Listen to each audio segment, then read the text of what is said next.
ಶ್ರೀಕೃಷ್ಣನ ಜನನ.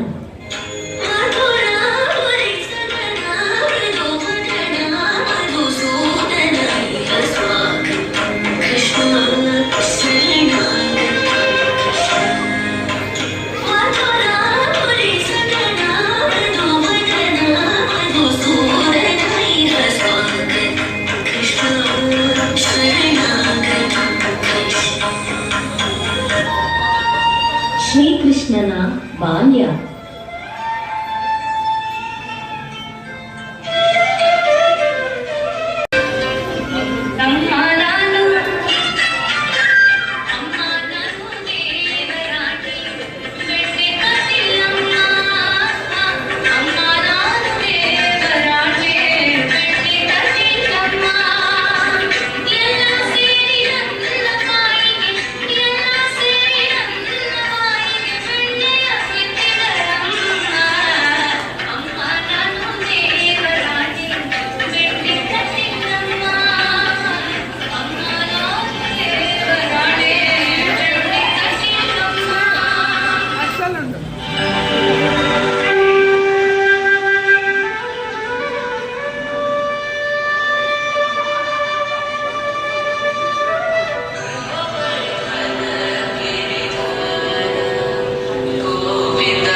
ಕಂಸವಧೆ.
ಕ್ಷೇತ್ರದಲ್ಲಿ ಗೀತೋಪದೇಶ.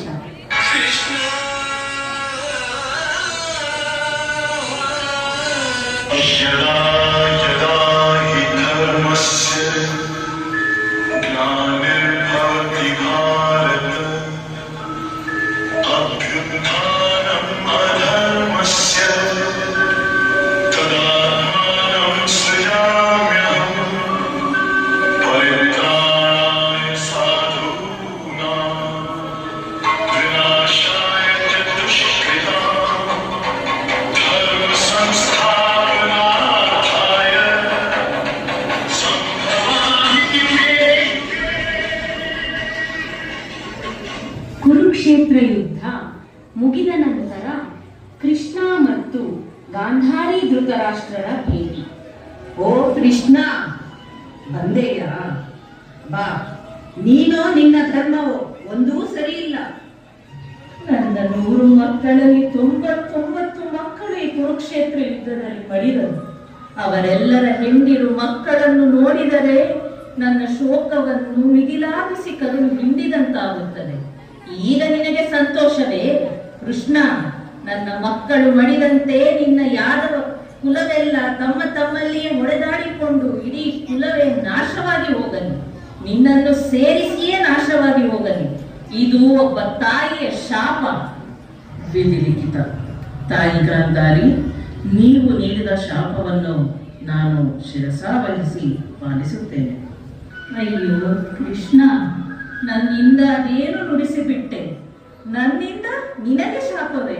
ಕೃಷ್ಣ, ನನ್ನನ್ನು ಕ್ಷಮಿಸು ಪರಮಾತ್ಮ. ತಾಯಿ ಗಾಂಧಾರಿ, ನೊಂದುಕೊಳ್ಳಬೇಡ. ಎಲ್ಲವೂ ಪೂರ್ವ ನಿರ್ಧಾರಿತ.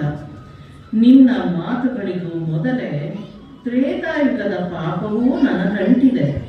ಮಾನವನಾಗಿ ಹುಟ್ಟಿದ ಕಾರಣ ಅವತಾರ ಪುರುಷನಾದರೂ ನನಗೂ ಕೊನೆ ಎಂಬುದು ನಿಶ್ಚಿತ. ಧರ್ಮವನ್ನು ಎತ್ತಿ ಹಿಡಿದ ಸಂತಸವನ್ನು ಶ್ರೀಕೃಷ್ಣ ತನ್ನ ರಾಣಿಯರೊಂದಿಗೆ ಸಂಭ್ರಮಿಸುತ್ತಿರುವುದು.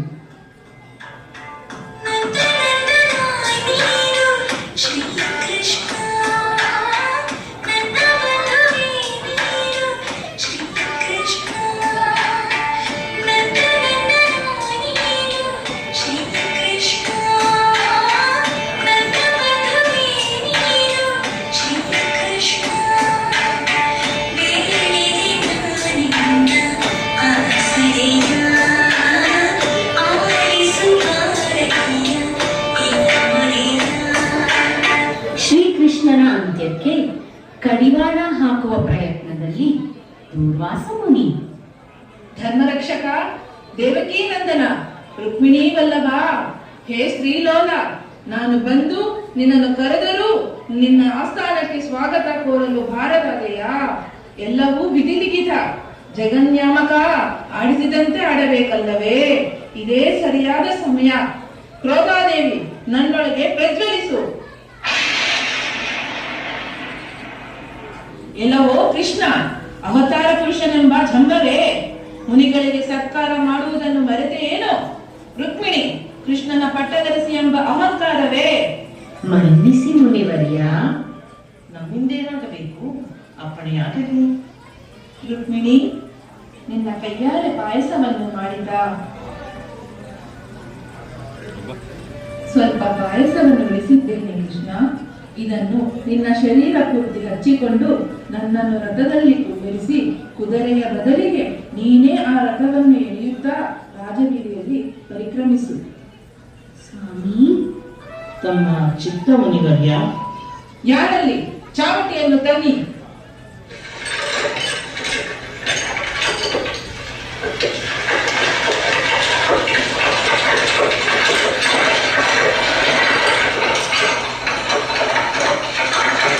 ಸಾಕು, ನಿಲ್ಲಿಸು. ನಾನು ಬಂದ ಕೆಲಸ ಸಂಪೂರ್ಣವಾಯಿತು. ಕೃಷ್ಣ, ನನ್ನನ್ನು ಮನ್ನಿಸು. ನಿನಗೆ ತಿಳಿಯದ್ದು ಏನಿದೆ? ಏನು ಮಾಡಿಬಿಟ್ಟೆ ಕೃಷ್ಣ? ಪಾಯಸವನ್ನು ಎಡಗಾಲ ಪಾದಕ್ಕೆ ಹಚ್ಚಿಕೊಳ್ಳಲು ಮರೆತೆಯಾ? ಪೂರ್ವ ನಿರ್ಧಾರಿತ ವಿಷಯಗಳನ್ನು ಪ್ರಶ್ನಿಸಬಾರದು ಮುನಿವರ್ಯ. ನೀನು ಮಾಡಿದ ಪ್ರಲಾಪಕ್ಕೆ ವಿವರಣೆ ನೀಡಿಬಿಡು. ನೀ ಲೇಪಿಸಿಕೊಂಡ ಪಾಯಸ ನಿನ್ನ ದೇಹಕ್ಕೆ ಯಾವುದೇ ತೊಂದರೆ ಆಗದಂತೆ ರಕ್ಷಿಸುವಂತ ಮಾಯಾ ಕವಚವಾಗಿ ನಿರ್ಮಿಸಿದ್ದೆ. ದೇವದೇವ, ನಿನ್ನ ಪಾದಗಳು ಕವಚದಿಂದ ಹೊರಗುಳಿದಿದೆ. ಆ ಅಂಗವನ್ನು ಜಾಗೃತೆಯಿಂದ ಕಾಪಾಡಿಕೋ. ನಮ್ಮನ್ನು ಕಾಪಾಡು ಕೃಷ್ಣ.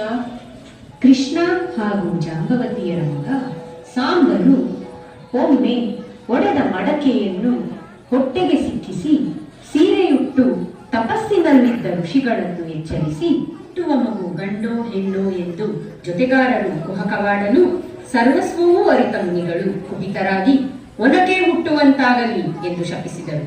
ಅಂತೆಯೇ ಸಾಂಬನಿಗೆ ಒನಕೆ ಹುಟ್ಟಿತು. ಇದರಿಂದಲೇ ಅಪಾಯವೇನೋ ಎಂದು ಅದನ್ನು ತೆಯ್ದು ಗಂಧವನ್ನು ಸಮುದ್ರಕ್ಕೆ ತೇಲಿಬಿಡಲಾಗಿ ಸಮುದ್ರವು ಅದನ್ನು ನೆಲಕ್ಕೆ ಸೇರಿಸಿತು. ಕಾಲಾಂತರದಲ್ಲಿ ಅಲ್ಲಿಯೇ ಬಿದಿರುಗಳಗಳು ಬೆಳೆದವು. ಪಾನಮತ್ತರಾದ ಯಾದವರೆಲ್ಲರೂ ತಮ್ಮ ತಮ್ಮಲ್ಲೇ ಹೊಡೆದಾಡಿಕೊಂಡು ನಾಶವಾದರು. ಕೃಷ್ಣನೊಬ್ಬನೇ ಉಳಿದನು. ತನ್ನ ಜೀವನದ ದೃಶ್ಯಗಳನ್ನು ಮೆಲುಕು ಹಾಕುತ್ತಾ ಬಿದಿರುಗಳಗಳ ನಡುವೆಯೇ ಕಾಲು ನೀಡಿ ಪವಡಿಸಿದನು. ಅತ್ತ ಕಡೆ ವಾಲಿಯು ಮರುಜನ್ಮ ಪಡೆದ ಜರಾ ಎಂಬ ಬೇಡನು ಕೃಷ್ಣನ ಪಾದವನ್ನು ಜಿಂಕೆಯ ಕಣ್ಣೆಂದು ಧರಿಸಿ ವಿಷಪೂರಿತ ಬಾಣ ಹೂಡಿದನು. ಕವಚದಿಂದ ಹೊರಗುಳಿದ ಕೃಷ್ಣನ ಪಾದ ಬಾಣದಲ್ಲಿದ್ದ ವಿಷವನ್ನು ಹೀರಿದನು. ಶ್ರೀಕೃಷ್ಣ ತನ್ನ ಅವತಾರವನ್ನು ಅಂತ್ಯಗೊಳಿಸಿದನು. ದಹನ ಸಂಸ್ಕಾರಗಳು ನಡೆದ ನಂತರ ಅಲ್ಲಿ ಇನ್ನೂ ಮಿಡಿಯುತ್ತಿರುವ ಹೃದಯವು ಪತ್ತೆಯಾಗಿ ಅದನ್ನು ಪುರಿಯ ಜಗನ್ನಾಥನ ಮೂರ್ತಿಯಲ್ಲಿ ಅಡಕ ಮಾಡಿ ಮನುಕುಲ ಪ್ರತಿನಿತ್ಯ ಪೂಜೆ ಪುನಸ್ಕಾರಗಳಿಂದ ಪಾವನವಾಗುವಂತಾಯಿತು. ರಕ್ಷ